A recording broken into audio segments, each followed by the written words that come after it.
Chapter number 12 sound. सबसे पहले introduction part समझो। इसमें कुछ नहीं कुछ इंफॉर्मेशंस हैं जो कि यूजफुल हैं ऑब्जेक्टिव के पर्पज से। यानी कि द सेंसेशन, इंट्रोडक्शन में फर्स्ट है the sensation felt by our ears is called sound. हमारे ईयर्स के द्वारा जो सेंसेशन फेल्ट की जाती है वो क्या कहलाती है? साउंड कहलाती है। पता है आपको? ये एक एनर्जी का फॉर्म है। अब कैसे है इसका एक्सप्लेनेशन नीचे है। क्योंकि देखिए साउंड के प्रोडक्शन में एनर्जी की ज़रूरत पड़ती है, तो इसीलिए एनर्जी का फॉर्म है ये। ठीक है। Sound travel in the form of wave. Wave आप जानते होंगे, है ना? वेव देखा है, यानी कि आगे और पीछे की मोशन को वेव बोलते हैं। जैसे पानी में अगर आपने पत्थर फेंका तो ऐसे लहरें बनती हैं, है ना? ऐसे करके, ऐसे ऐसे, तो ये वेव कहलाती है। अगला है प्रोडक्शन ऑफ साउंड। साउंड का प्रोडक्शन करेंगे आप कैसे?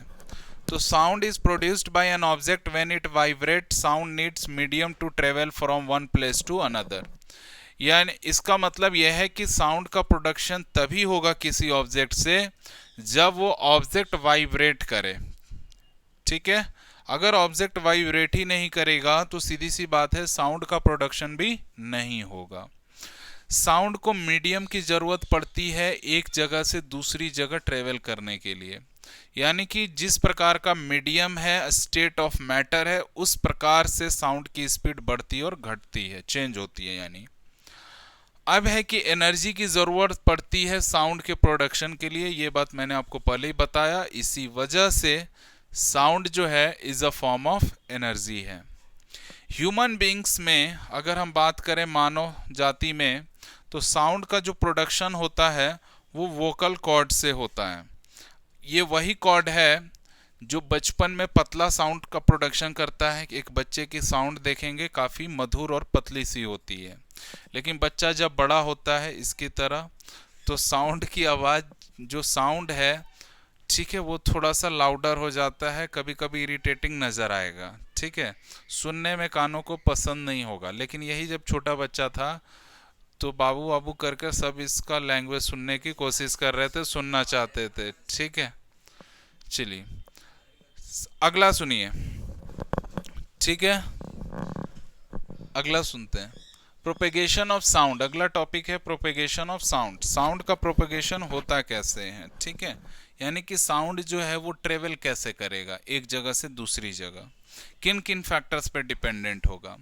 तो साउंड को एक मीडियम की ज़रूरत पड़ती है एक जगह से दूसरी जगह ट्रेवल करने के लिए। पहले भी बताया है ना? वहाँ बच्चे खेल रहे हैं, वहाँ का साउंड यहाँ आ रहा है, तो कहीं ना कहीं एयर मीडियम है। दूसरा, production of sound is faster in solid as compare to liquid and gases. देखिए, सॉलिड में साउंड का प्रोडक्शन ज़्यादा तेजी से होता है एज कंपेयर टू लिक्विड और गैसेस। ठीक है, आपने भी पढ़ा है साउंड। देखिए, सॉलिड में पार्टिकल्स क्लोजली पैक्ड होते हैं, तो अगर साउंड में जो प्रोडक्शन होगा वो वाइब्रेशन से होता है, वाइब्रेट करने से। तो अगर कोई सॉलिड वाइब्रेट कर रहा है तो वो अदर एंड तक उस वाइब्रेशन को बहुत ही जल्दी कैरी कर देता है, जिसकी वजह से साउंड जल्दी से यहाँ से वहाँ ट्रेवल कर लेता है। उसके बाद है कि साउंड फास्टर ट्रेवल करेगा सॉलिड में, क्योंकि स्टेट ऑफ मैटर ऐसा है जिसमें पार्टिकल्स जो होते हैं वो क्लोजली पैक्ड होते हैं, तो कहीं ना कहीं पार्टिकल के वाइब्रेशन की वजह से ये काम बहुत ही फास्ट हो जाता है।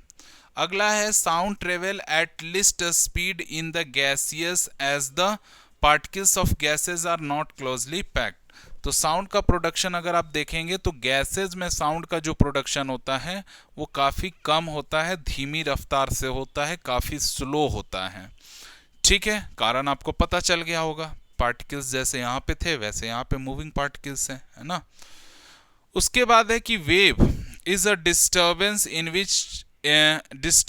विच travel through a medium and carries energy. आपने यहाँ पे पढ़ा था कि साउंड जो होता है वो ट्रेवल करता है वेव के थ्रू, यानी एक फॉर्म ऑफ वेव है, यहाँ पे आपने पढ़ा था।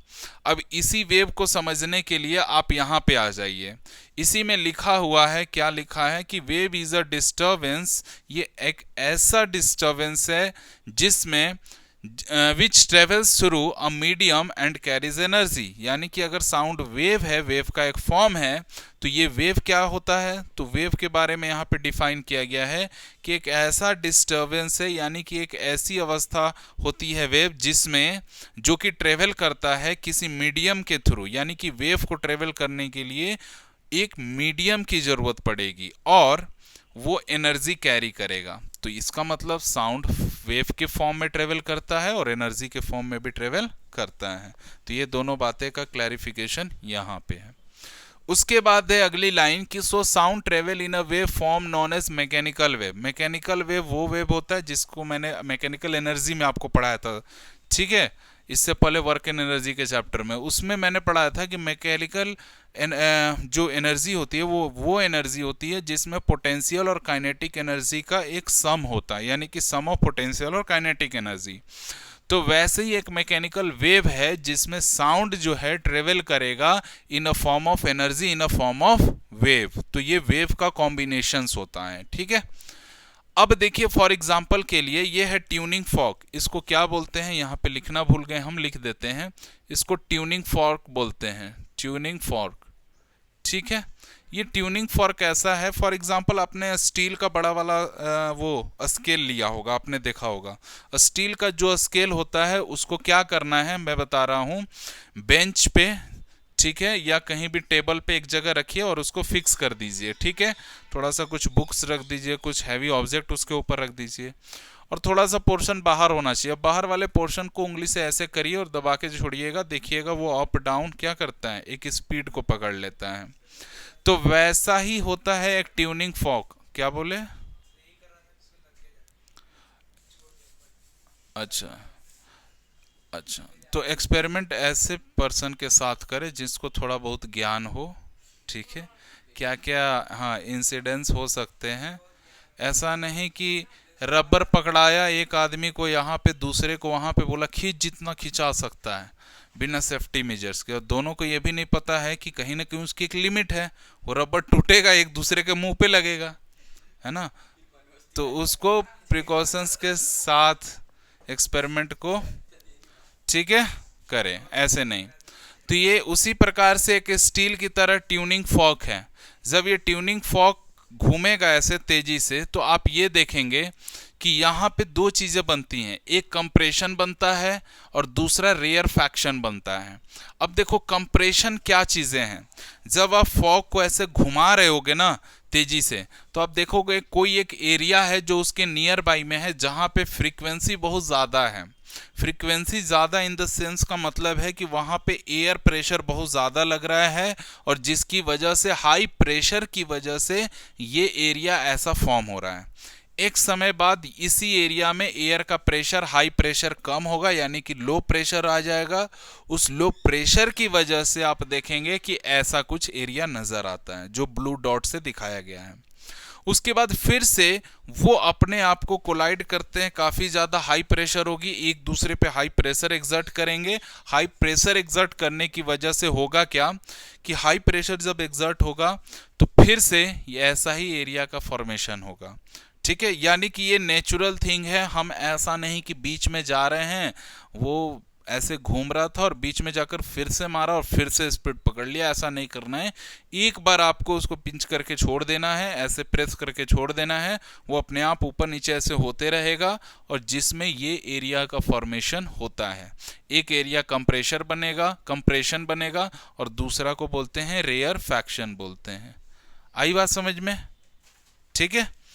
तो यहां पे आप समझेंगे कि कंप्रेशन वो पार्ट होता है जिसको मैंने यहां पे ऐसे कुछ डिफाइन किया है कि जब कोई बॉडी वाइब्रेट करे, ठीक है, और it compresses the air surrounding it, यानी कि उसके आसपास की जो एयर है उस एयर को क्या कर दे, कंप्रेस कर दे। एयर को क्या करे, कंप्रेस करे विथ द हाई डेंसिटी, और डेंसिटी क्या हो जाए वहां पे, हाई।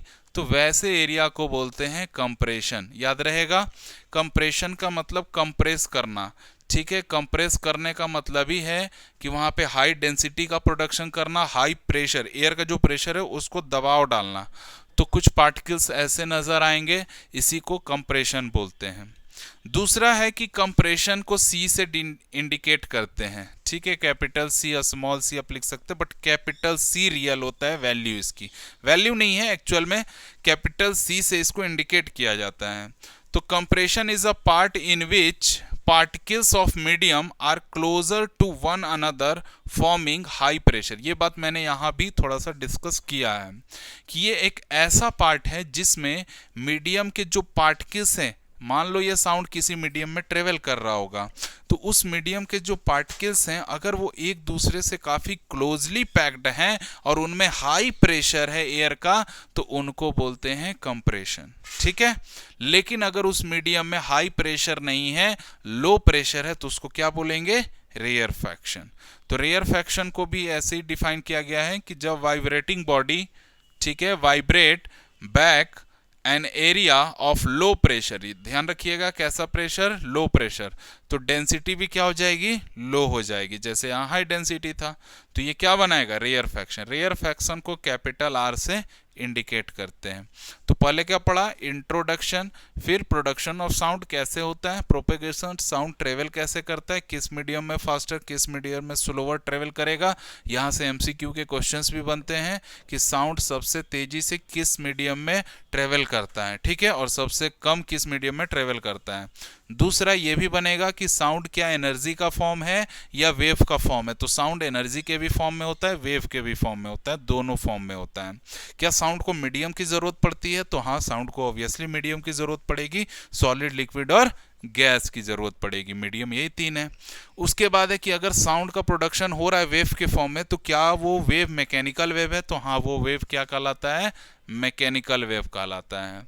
दूसरा, व्हाट इज कंप्रेशन और रेयरफैक्शन, इनके डिफरेंसेस पूछे जाते हैं एग्जाम में। तो रेयरफैक्शन और कंप्रेशन का एक ही डिफरेंस है, दोनों तभी प्रोड्यूस होंगे जब वाइब्रेट करेगा कोई भी ऑब्जेक्ट। तो ये तो कॉमन पॉइंट हुआ कि जब तक ऑब्जेक्ट वाइब्रेट ही नहीं करेगा, ना कंप्रेशन और ना रेयरफैक्शन का प्रोडक्शन होगा। तो अगर ऑब्जेक्ट वाइब्रेट करते हैं तो जो एयर की प्रेशर है अगर वो हाई है तो क्या बना देगा? कंप्रेशन। और अगर एयर प्रेशर लो है तो क्या बना देगा? रेयरफैक्शन। एक वर्ड में।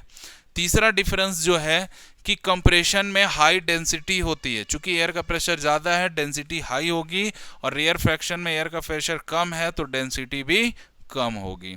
तो इतने सारे डिफरेंस यहाँ से पूछे जाते हैं। यहाँ तक आप लिखें, इसके बाद आगे कंटिन्यू कर रहे हैं नेक्स्ट टॉपिक को।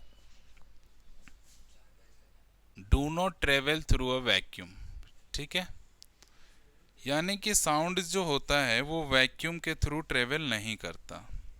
तो हम कैसे माने भाई? इसका एक एक्सपेरिमेंट करेंगे। चूंकि हमारे पास अभी वैसा apparatus नहीं है, तुम नहीं कर सकते, बट ये एक्सपेरिमेंट क्या है आप लैब में कर सकते हैं, ठीक है। अब इस एक्सपेरिमेंट में करना क्या है सुनिए। अब घर में भी कर सकते हैं, बट एक्सपर्ट की सलाह के बिना ना करें, एक्सपर्ट के गाइडेंस में ही करें, ठीक है। वरना वर्षों पहले की एक बात है, जब हम एक चैप्टर में पढ़ा दिए ऐसे कुछ कि graphite is a good conductor of electricity, बात सही भी है ना। क्लास 10th की 10th चैप्टर नंबर 4 था क्लास 10th का, कार्बन कंपाउंड, जिसमें मैंने पढ़ा दिया कि graphite is a good conductor of electricity. एक छोटा बच्चा ध्यान लगाकर सुन रहा था, ठीक है, हाँ छोटा सा बच्चा था, ठीक है। तो पढ़ा रहे सीनियर को, और जूनियर जो छोटा वाला था वो सुन रहा था ध्यान से। बोला अच्छा ग्रेफाइट में गुड कंडक्टर। तो पूछा सर ये ग्रेफाइट पाया कहाँ जाता है? तो मैंने बता दिया कि सबसे बेस्ट एग्जांपल है कि ये देखो पेंसिल है, पेंसिल का ये जो इनर पार्ट आप देख रहे हो जो ब्लैक कलर का है, ग्रे कलर का, यही ग्रेफाइट है ना। तो बोला कि सर कंडक्टर होता क्या है? तो मैंने बताया कि कंडक्टर वो सब्सटेंस होते हैं जिनसे इलेक्ट्रिक करंट पास कर जाए या हीट पास कर जाए, वो कंडक्टर कहलाते हैं। तो अगर इलेक्ट्रिक करंट पास करेगा तो गुड कंडक्टर ऑफ इलेक्ट्रिसिटी कहलाएगा, हीट पास करेगा तो गुड कंडक्टर ऑफ हीट कहलाएगा। तो उस बच्चे ने सोचा कि अच्छा इससे करंट पास हो सकता है, हाँ। तो उसको शक था मेरे पे, सही ये सही पढ़ा रहा है कि नहीं। वो गया घर, पूरा छीला इसको, छीला, उसके बाद बेड पे गया, बेड पे खड़ा हुआ, इसको लेकर उसने लगा दिए सॉकेट में, इलेक्ट्रिक सॉकेट में, ऐसे सीधे, और पकड़ के खड़ा रहा कि अगर करंट पास करता है तो मुझे झटका लगेगा। है ना। उस बच्चे को इतना पता नहीं था कि उससे जान भी जा सकती है। भाई बात वैसा कर रहे हो कि इलेक्ट्रिक करंट का लाइव वायर पकड़ रहे हो तुम, है ना। तो सीधी सी बात है, करंट बहुत ज़्यादा लगेगा और घर में कोई नहीं है तो फिर अपना अंतिम दिन ही समझे उसको, ठीक है। तो उसने क्या किया, उसको लगा दिया और पकड़ा हुआ है, उसको करंट नहीं लग रहा, ठीक है, उसको करंट लग ही नहीं रहा है। वो पूरा एक उछल रहा है कि सर का एक्सपेरिमेंट गलत हो गया, गलत हो गया, इससे करंट पास नहीं होता। उसने अपनी दीदी को बताया, दीदी इधर आओ, सर जो कल पढ़ा रहे थे ना गलत था, देखो मैंने प्रूफ कर दिया, करंट लग रहा है नहीं। दीदी को पता था इसको करंट नहीं लग रहा, लेकिन अगर हम इसको एक थप्पड़ भी मारेंगे तो हम हो जाएगा, करंट मुझे लग जाएगा। तो दीदी एक सूखा लकड़ी का डंडा होता है ना, वो लेकर आई और 2 डंडे लगाए उसके पैर पे। पहले तो हाथ पे लगाया ताकि हाथ से कनेक्शन टूट जाए, फिर पैर पे लगाया, ठीक है। और बच्चे को समझाया कि देखो तुम्हें 2 डंडे क्यों पड़े थे, पहला तुम्हारी लाइफ को बचाने के लिए और दूसरा जो गलती किया उसका सबक सिखाने के लिए। एक तो पता है उसको किसने बचाया, हाँ, उसको, उस बच्चे को बचाने वाले 2 फैक्टर हैं।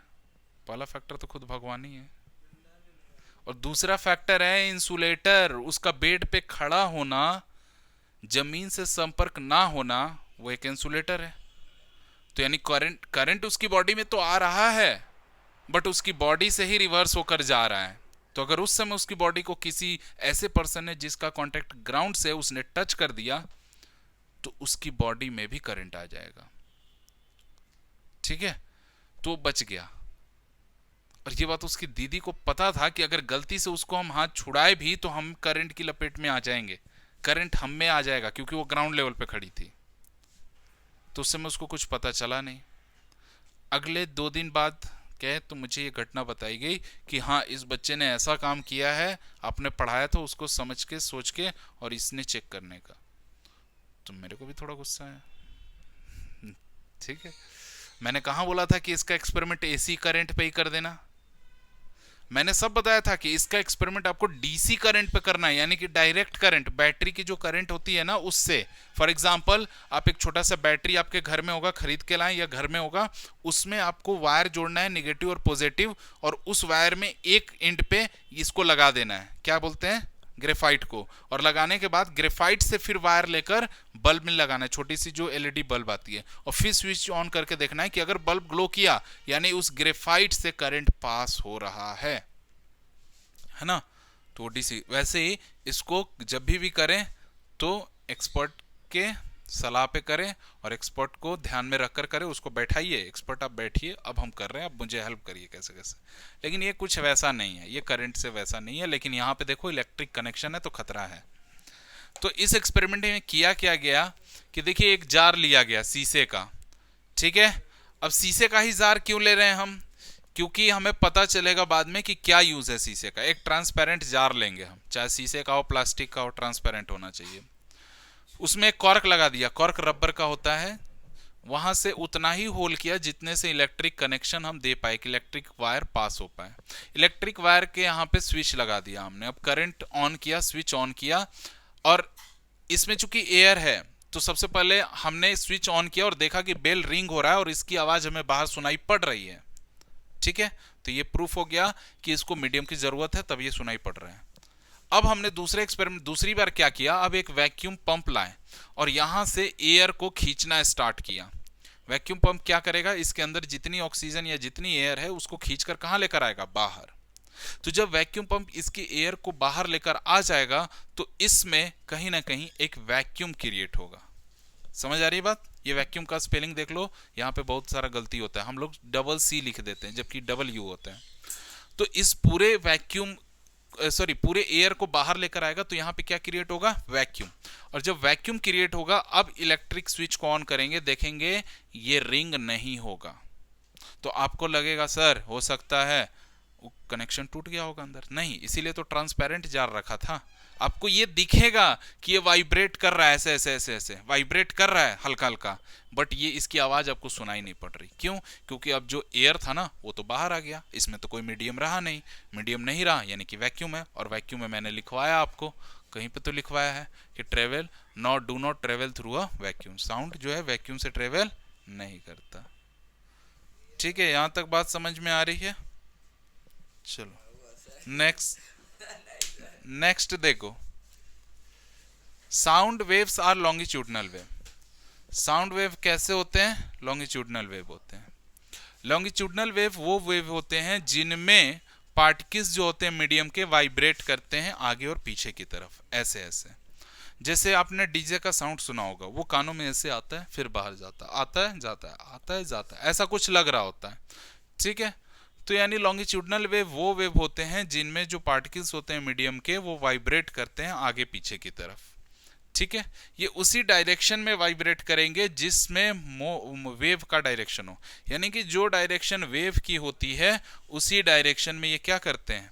ट्रेवल करते हैं। अगला है, एग्जाम्पल के तौर पे आपने स्लिंकी देखा होगा, ऐसा स्प्रिंग का। तो इस स्लिंकी में होता क्या है, ये एक्चुअली ऐसा वाला नॉर्मल स्प्रिंग नहीं है, एक स्लिंकी आता आपने देखा होगा, ऐसे फेंकते हैं वो उसी शेप का ले लेता है, उसको बोल रहे हैं हम। उसमें जो एक हाई डेंसिटी हाई प्रेशर जहां पे क्रिएट होगा उसको कंप्रेशर बोलते हैं, कंप्रेशन बोलते हैं, सॉरी। और जहां पे low density low pressure create होगा उसको क्या बोलते हैं हम? रेयरफैक्शन बोलते हैं। तो ऐसा कुछ आपको देखने को मिलेगा। ये स्लिंकी इसका बेस्ट एग्जांपल है, स्लिंकी कि ये ऐसे ऐसे होते रहता है। ठीक है, टू एंड फ्रो की मोशन करते रहता है, मतलब एक बात माने तो हम ऐसा कुछ, ये वाइब्रेट करेगा बैक एंड फोर्थ, ऐसे ऐसे। तो ये एक बेस्ट एग्जांपल है लॉन्गिट्यूडनल वेव को समझने का।